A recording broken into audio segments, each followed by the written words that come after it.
Both political parties had media conferences today. The People's National Party has claimed a slew of irregularities arising from last Wednesday's general election.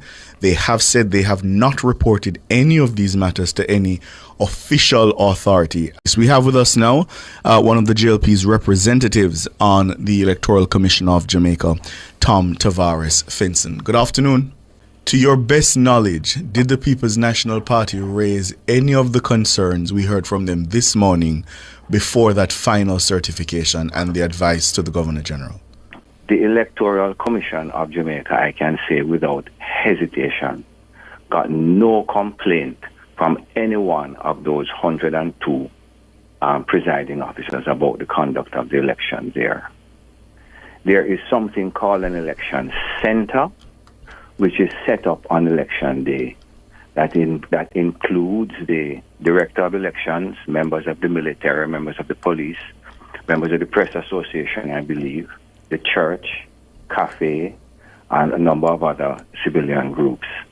And it is chaired by the director of elections. That organization called Election Center, which you heard the lady from CARICOM refer to as an innovation that should be adopted elsewhere, received no complaint about that constituency. Not a single one? Not a single one. Not even at the point where the counting was happening? Okay. I'm going to get to it. There is also an issue that I ask you to contemplate. In the normal course of things, if there is a complaint about a constituency, a serious complaint, and it is something that you definitely think that there were some issues there, one would ask for a magisterial recount. Not necessarily because you're looking at the numbers, because they'll say, oh, in this instance, 2,000 votes separated them, so why would you have a magisterial recount? You have a magisterial recount because it allows you access to the documents. You understand me? It allows you access to go to court, to look at the poll book, to look at the ballots. It allows you to look at the used ballots, it pulls the veil, as it were, and shows you exactly what took place. So if you're serious about an allegation, then you ask for a magisterial recount. The question that you asked was whether there were any complaints as to the conduct of the election. There were. And there were complaints and discussions about the principal aspect of the slowness of some of the polling stations.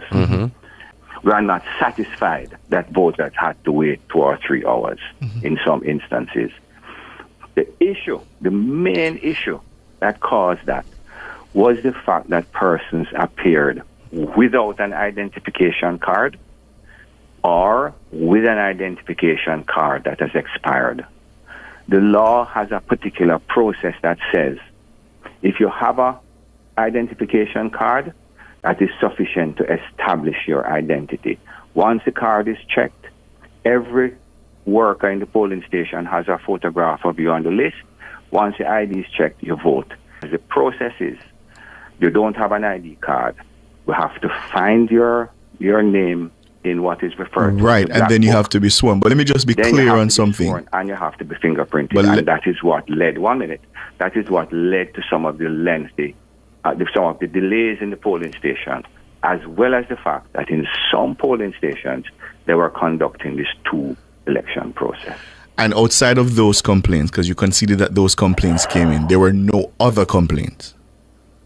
There were no other complaints that would lead one to question the outcome of any election. In other words, and I'm just speaking generally. Yes. Complaints maybe about the location of a polling station, the fact that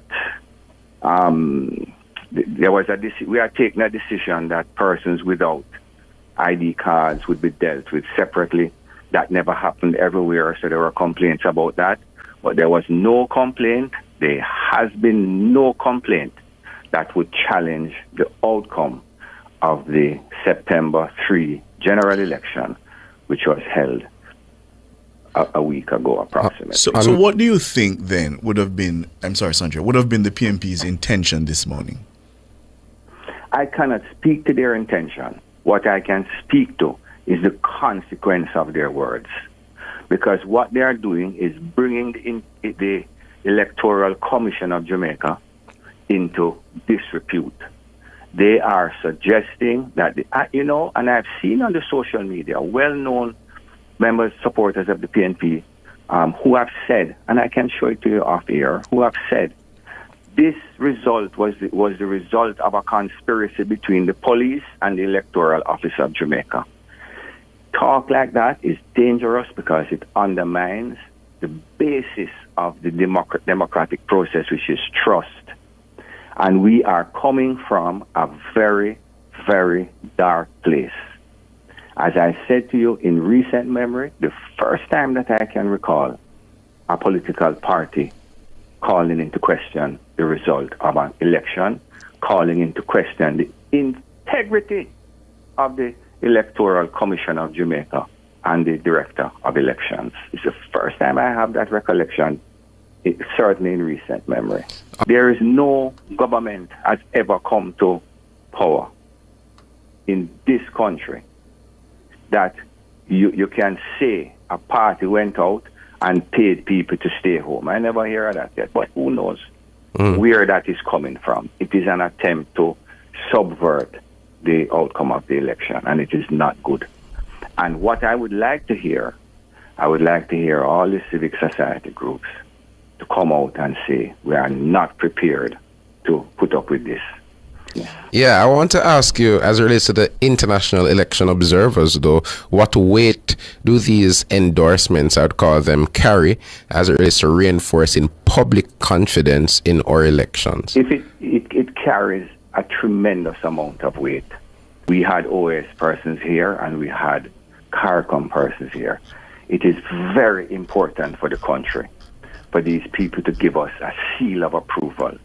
And when you get a seal of approval, it is published within all of their material. It is published verbally.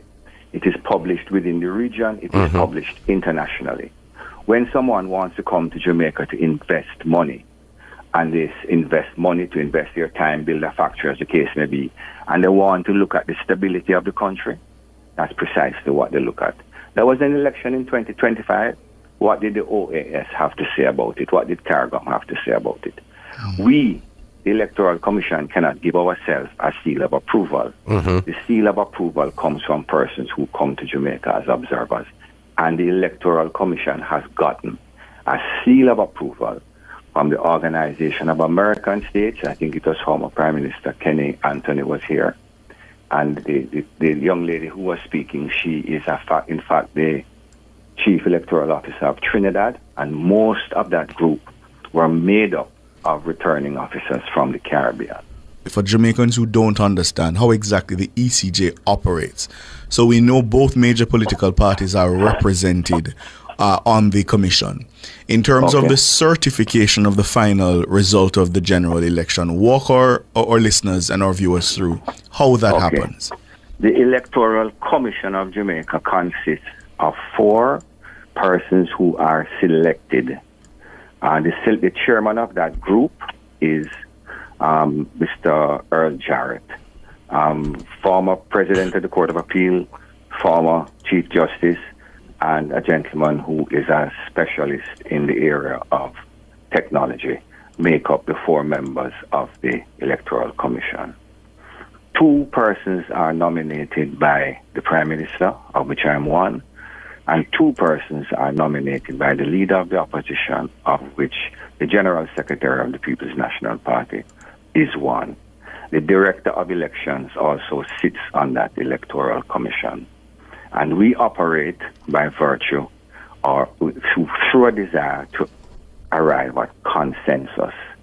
And it is for that reason why the Commission will appear over a period of time not to become involved in public areas of contention, because we always seek consensus. The electoral process itself is not conducted by the Electoral Commission of Jamaica. It is conducted by the Electoral Office of Jamaica, which office sits, as you may or may not know, on Duke Street. And that is under the direct management of the Director of Elections. The Electoral Commission of Jamaica provides guidance and policy direction and operates a supervisory role of the office of the Electoral Office of Jamaica under the director, who is Mr. Glasspool Brown. So the elections are conducted by the Electoral Office of Jamaica. The process is gone through, a process agreed on by all the parties, including the People's National Party.